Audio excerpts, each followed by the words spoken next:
Hi guys! For today's video, ang ituturo ko naman sa inyo is kung paano magpaikli ng isang link. For example, mahaba yung link mo, halimbawa yung sa Facebook mo, meron kang gustong i-share sa isang kaibigan mo, tapos gusto mong paiklin lang. Kasi kapag nagkabi ka ng link sa Facebook or something sa YouTube mo, mahaba yung link na lumalabas. Paano ba yung mapapaikli? In free. So, free po ito. So, start na natin.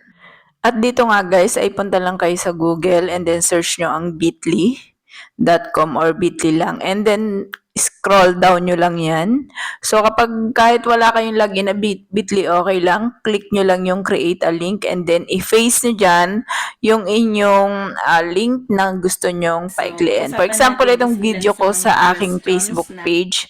So kunin lang natin, i-copy link natin and then i-paste natin dito sa ating create a link.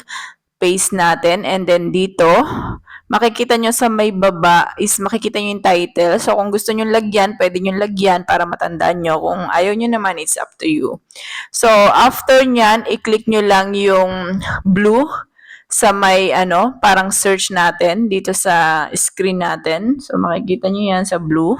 And then ito na yung lalabas. So yung bit.ly 414 S06P.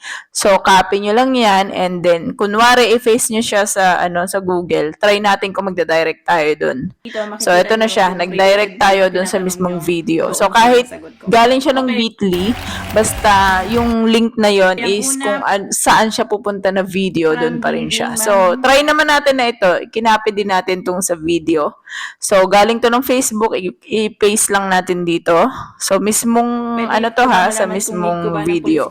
So, yan lamang kung makikita nyo, same lang siya kahit galing sa Bitly or galing sa ating videos. Yan. Thank you!